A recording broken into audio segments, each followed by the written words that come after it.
Hello friends, welcome back to my channel. চারিদিকের অপূর্ব রৌদ্রমাখা ধানক্ষেত এবং এক সুন্দর গ্রাম্য পরিবেশ নিয়েই সুন্দরবনের দ্বিতীয় দিনের ভিডিওটি শুরু করছি। দ্বিতীয় দিনে আমরা সুন্দরবনে প্রায় বোট জার্নিটাই আমাদের জলপথে হয়েছিল প্রায় 8-9 ঘন্টা।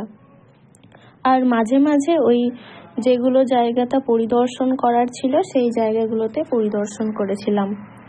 আমাদের রওনা দেওয়ার কথা ছিল 8টা সাড়ে 8টা নাগাদ, কিন্তু অনেক বয়সিক ব্যক্তিগণ ছিলেন, তো তাই আমাদের একটু দেরি হয়ে গিয়েছিল, প্রায় 9:30 বেজে গিয়েছিল। ওই যে দেখতে পাচ্ছেন একটি জাহাজ যাচ্ছে, ওটা নাকি ওনারা বললেন বাংলাদেশের জাহাজ। আর এই জলপথেই তো বাংলাদেশের সাথে সুন্দরবনের একটা ভালো যাতায়াতের ব্যবস্থা রয়েছে। এই জাহাজের মাধ্যমেই নাকি ওদের তেল বা বিভিন্ন পানীয় যে জিনিসপত্র ওগুলো আদান প্রদান হয়। আমরা ঠিক ওপারেতে আমরা যে পাখিরালয় অর্থাৎ হোমস্টেতে ছিলাম, সেই হোমস্টের যে পারে ছিল সুন্দরবনের নদীর, ওই নদীর ওপারেতেই ঠিক একটুখানি গিয়েই আমরা সজনেখালি ওয়াইল্ড লাইফ স্যাংচুয়ারিতে পৌঁছেছিলাম।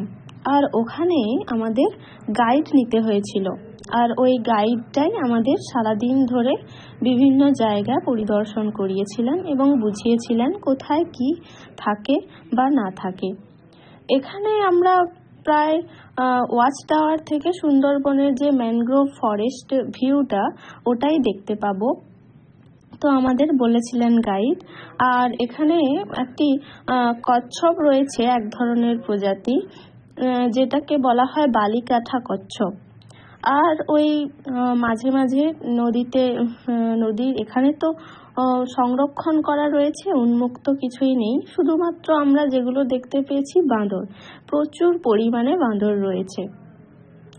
আর ওরা খুব সুন্দরভাবে মানুষের অলিতে গলিতে ঘুরে বেড়াচ্ছে। আমরা পৌঁছে গিয়েছি সজনেখালি ওয়াইল্ড লাইফ স্যাংচুয়ারি। ইনি আমাদেরকে ওয়েলকাম জানাচ্ছেন। তারপরে আমাদের এখানে দেখার ছিল বিভিন্ন সুন্দরী জলজ যে জীবগুলো রয়েছে সেগুলো, বা উদ্ভিদ রয়েছে সেগুলো দেখতে বলা হয়েছিল। তো আমাদের সুন্দরবনের 3 দিনের ভ্রমণ ছিল। 3 দিনের ভ্রমণ বলতে প্রথম দিনের ভ্রমণটা তো আমি ওই আমার ইউটিউব চ্যানেলেই আপলোড দিয়ে দিয়েছি, আর সেকেন্ড দিন পুরোটা থাকবো। আর তৃতীয় দিন সেটাই আমাদের বিকেলের দিকে আমরা যে ট্রাভেল এজেন্টের গ্রুপের সঙ্গে এসেছি, ওনারা সোনাখালিতে ছেড়ে দেবেন। তো আমাদের সেকেন্ড দিনে বিভিন্ন জায়গায় ঘোরাতে নিয়ে এসছেন। এটা ছিল সজনেখালি ওয়াইল্ড লাইফ স্যাংচুয়ারি। এখানে আমাদেরকে বলেইছি প্রথমে গাইড নিতে হয়েছিল। আর ওই একটা দেখতে পাচ্ছ বাঁদর উঠে যাচ্ছে গাছের ওপরে। এখানেও বিভিন্ন মাছ এবং কচ্ছপ ধরে রাখা হয়েছে, এবং সুন্দরবনের যে সকল বিষাক্ত প্রাণী রয়েছে সেগুলোও রিজার্ভ করে রাখা আছে।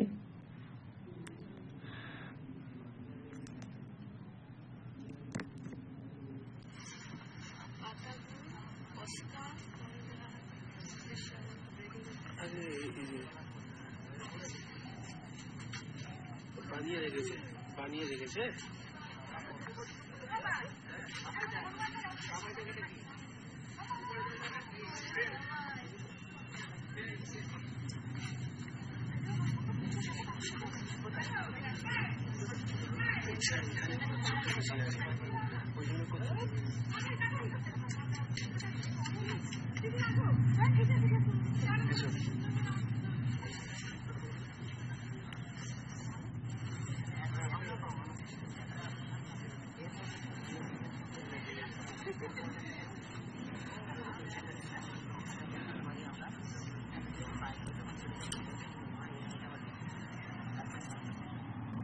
ইনি আমাদের গাইড, যিনি আমাদের প্রথমে ওয়েলকাম জানিয়েছিলেন এবং এখানে বোঝাচ্ছিলেন, বলছিলেন যে এখানে কি কি জিনিস রয়েছে। আর বলছিলেন যাতে গ্রুপে আমরা সবাই একসাথেই থাকি, কেউ যেন আলাদা না হয়ে যাই। এই যে বালিকাটা কচ্ছপ, ও একাই ঘুরে বেড়াচ্ছে এধার ওধার, এদের আয়ুও খুব বেশি দিন। যিনি গাইড তিনি বললেন আমাদেরকে।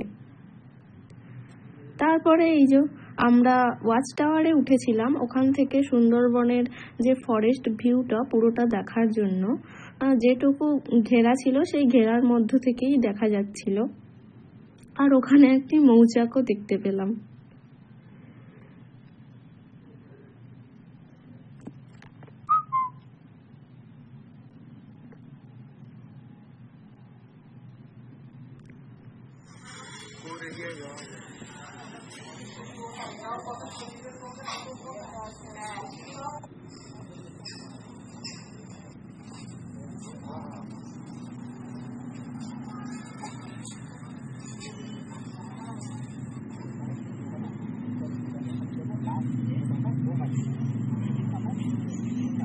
নিচের দিকে যাবো না।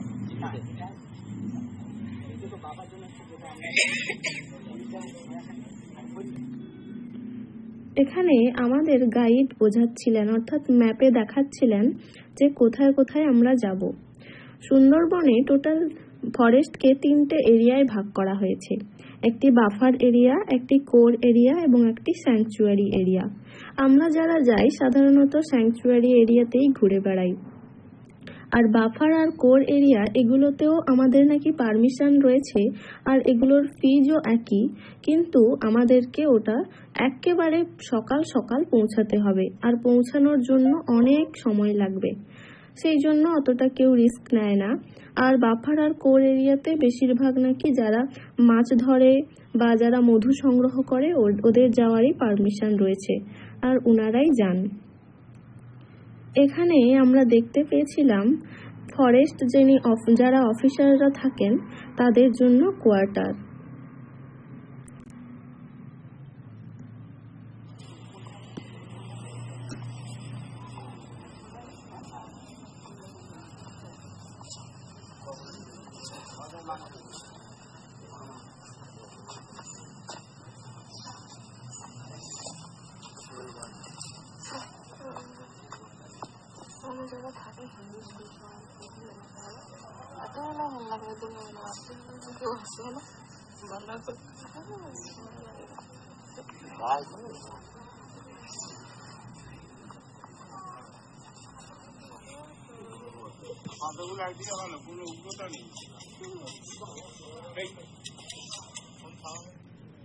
আর গাইড আমাদেরকে বলেও দিয়েছিলেন যে চারিদিকে যে গাছপালা রয়েছে ওগুলোর পাতাতে বা গাছেতে আমরা যাতে হাত না ছোঁয়াই, কারণ বিভিন্ন বিষাক্ত প্রাণীরা বা কীট পতঙ্গরা ওরা সবুজের ভেষে ওখানে ছদ্মবেশ নিয়ে থাকে এবং আমাদেরকে আক্রমণ করতে পারে।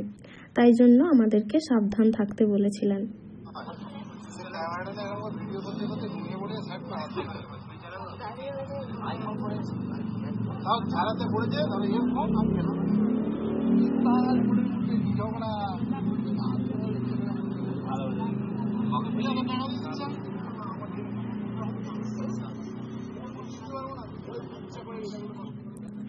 এরপর আমরা চলেছিলাম ওই নদীপথে, অর্থাৎ জলপথেই, চারিদিকে বনগুলো দেখতে দেখতে এধার আর ওধার। অনেকটাই দূরত্বে বোট জার্নিটা হয়েছিল আমাদের। আর আমাদের যে 3 দিনের যে ওনাদের পরিবেশনটা ছিল খুব সুন্দর। আর প্রথমে খাওয়ার দাওয়ারের কথা বলি। প্রথমেই আমাদের যে দিয়েছিল যাওয়ার সঙ্গে সঙ্গেই একটি ওয়েলকাম ড্রিঙ্ক এবং তারপরেই টিফিন ছিল। আর টিফিনে ওই লুচি এবং ঘুগনি টাইপের ছিল কিছু, আর মিষ্টি ছিল। তারপরে দুপুরে যে লাঞ্চটা করেছিলাম ওটার ভিডিও তো আমি প্রথম দিনের ভিডিওতে শেয়ার করেছি। তারপরে ওনারা হোমস্টেতে আমাদের পৌঁছে দিয়েছিলেন। ওখানে সন্ধ্যাবেলার স্ন্যাক্সে ছিল আমুদি মাছের চপ এবং বেগুনি, মুড়ি আর চা ছিল। আর রাত্রিবেলা যে ডিনার দিয়েছিলেন ওনারা ওখানে মাটনও রেখেছিলেন এবং চিকেনও রেখেছিলেন, যারা যেটা প্রেফার করতে পারে। আর একটা সবজি ছিল, ডাল ছিল, চাটনি ছিল, পাঁপড় ছিল। আর তৃতীয় দিন যে ছিল, ওনারা বেড টি দিয়ে, দ্বিতীয় দিনের যেটা ছিল, দ্বিতীয় দিনও বেড টি দিয়েছিলেন। তারপরে সকালে বোটে ওঠার পরই ওনারা দিয়েছিলেন কচুরি এবং কাশ্মীরি আলুর দম এবং একটি ডিম সিদ্ধ। তারপরে দুপুরের দিকে ওনারা ফ্রুট দিয়েছিলেন এবং দুপুরের লাঞ্চেও ছিল মাছের কারি এবং ডাল এবং একটি সবজি আর চাটনি, পাঁপড়, হ্যাঁ, আর পেঁপের চাটনি দিয়েছিলেন। তারপরে সন্ধ্যাবেলার স্ন্যাক্সে ছিল চাউমিন। তারপরে রাতে ছিল চিকেন আর পটলের সবজি আর ডাল আর চাটনি, পাঁপড়। তৃতীয় দিনে যে বেডটি ছিল সকালে, তারপরে আবার বোটে ওঠার পর টিফিন দিয়েছিলেন লুচি এবং কাবুলি ছোলা অর্থাৎ চানা মশলা। আর তারপরে দুপুরে লাঞ্চে ছিল ফ্রাইড রাইস এবং চিলি চিকেন আর একটি চাটনি, পাঁপড়। আর আমাদেরকে যখন বিদায় দেওয়া হয় ঠিক তার আগের মুহূর্তেও ওনারা চিকেন পকোড়া খাইয়ে বিদায় দিয়েছিলেন।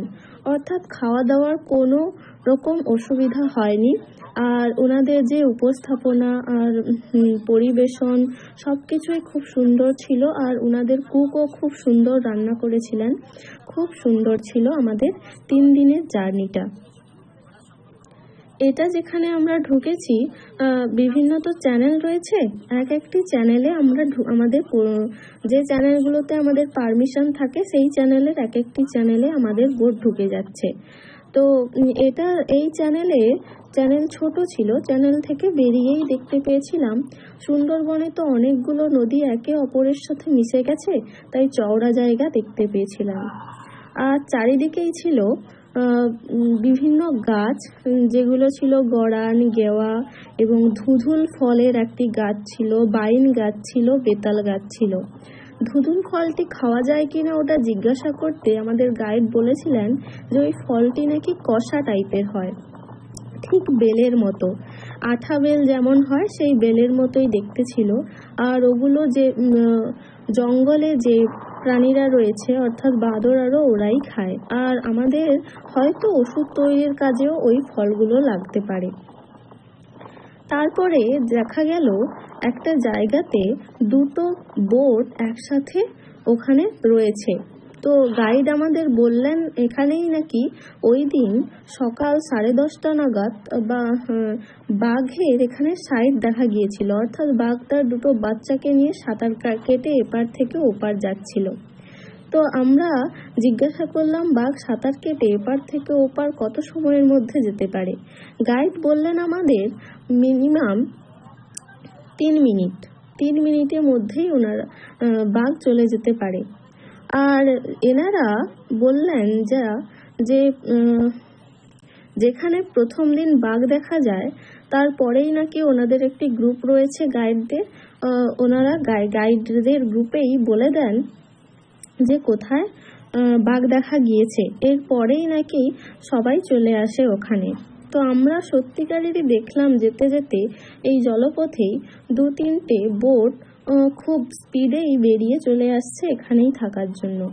আর এরা নাকি ফটোশ্যুট করার জন্যই আসে, ফটোগ্রাফি নেওয়ার জন্য। যে ফরেন ট্যুরিস্ট থাকেন ওনারা এক একটা বোট ভাড়া নিয়েই চলে আসে।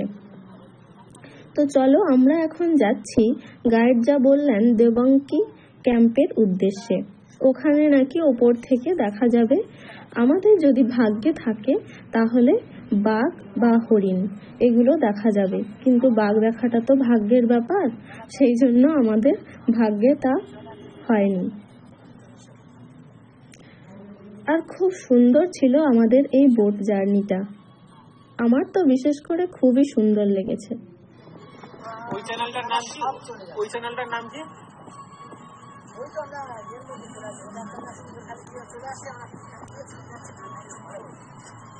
মৌসুম। আচ্ছা, ওখানে আজকে যাবে, ওখানে বাঘের সাইকেল ওখানে হয়েছে, ওখানে আজকে সারাদিন আর আশপাশ দিয়ে সবাই। আচ্ছা,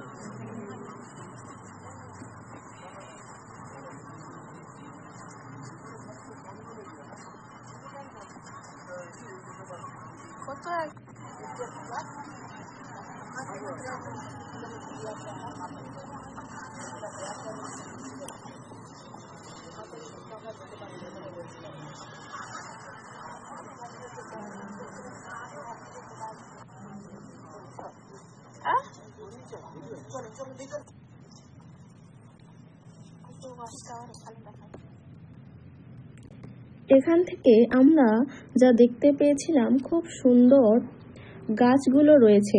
মনে হচ্ছে যেন কেউ যত্ন করে গাছগুলো লাগিয়েছে একসাথেই। কিন্তু দেখুন, গাছগুলো একই সঙ্গে বেড়ে উঠছে। আর এই ঘন জঙ্গলের মাঝে কেই বা গাছ লাগাতে যাবে, আবার ওই হিংস্র জন্তুদের মাঝে। আমরা এই ওয়াচ টাওয়ারে উঠে গেছি। ওয়াচ টাওয়ার অনেকটা লম্বা দূরত্বটা, চারিদিকে জাল দিয়ে বা তার দিয়ে ঘেরা আছে, কিন্তু এই ঘেরার মাঝখান থেকেই নিচে যা দেখাচ্ছিল বাঘের থাবা। আমরা যা দেখলাম, বাঘের থাবাগুলো এত বড় বড় ছিল। আমি জিজ্ঞাসা করতে গাইড বললেন বাঘ নাকি 11 ফুটের হতে পারে। আর এখানে যা দেখলাম ছোট ছোট লাল কাঁকড়া, ওগুলো তো খুবই ছিল, প্রচুর পরিমাণে। আর হ্যাঁ, একটা জিনিস দেখতে পেয়েছিলাম, যা ছিল হরিণ।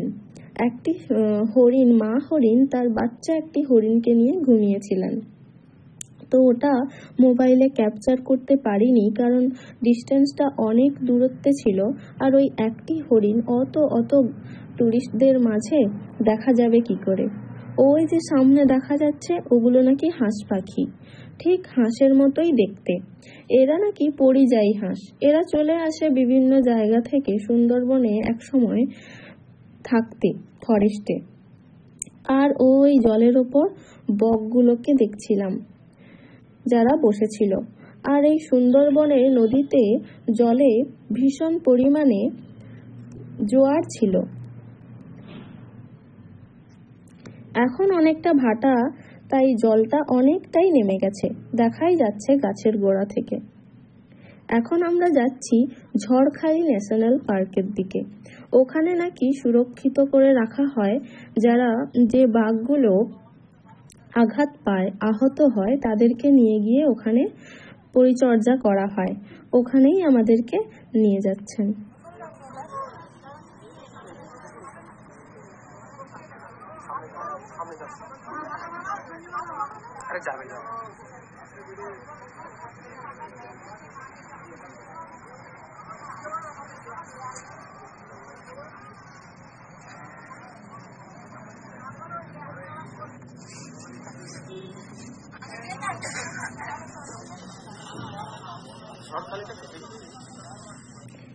ঝড়খালিতে ফেরিঘাটের ঠিক পরেই রয়েছে বাজার।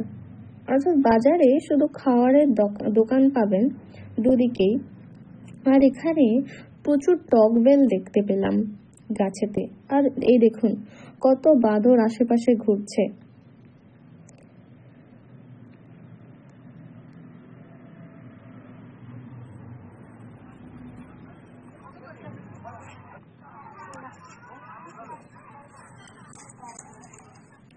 আমরা ঢুকে পড়েছি, আর আমাদের 30 টাকা করে টিকিটও নিয়েছে এই ঝড়খালি ন্যাশনাল পার্কে ঢোকার জন্য। তো এখানে বিভিন্ন সাইনবোর্ড লাগানো ছিল, আর একটা পার্কও ছিল বাচ্চাদের খেলার জন্য, খুব সুন্দর করে।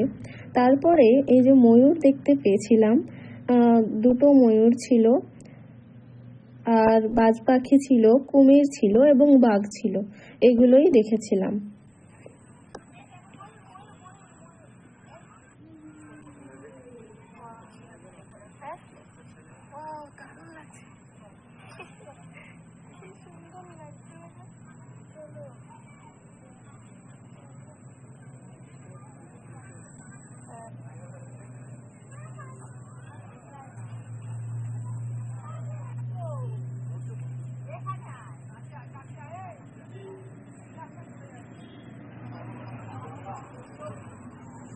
চলুন আজকের মতো আমরা ফিরে যাই আমাদের হোমস্টেতে। চলে এসেছি ঝড়খালি ফেরিঘাটে। আবার এখান থেকেই আমরা বোটে উঠে যাব। আর এখন ঠিক সূর্য ডোবার সময় হয়ে গেছে, আর যেতে যেতে আমাদের হোমস্টেতে ঠিক 4 ঘন্টা লাগবে। হ্যাঁ, বাড়ি যেখানে থাকি ওখানে পৌঁছেছিলাম প্রায় 8টার দিকে। আর সন্ধ্যা নেমে গেছে, খুব সুন্দরও ভিউটা এসছে।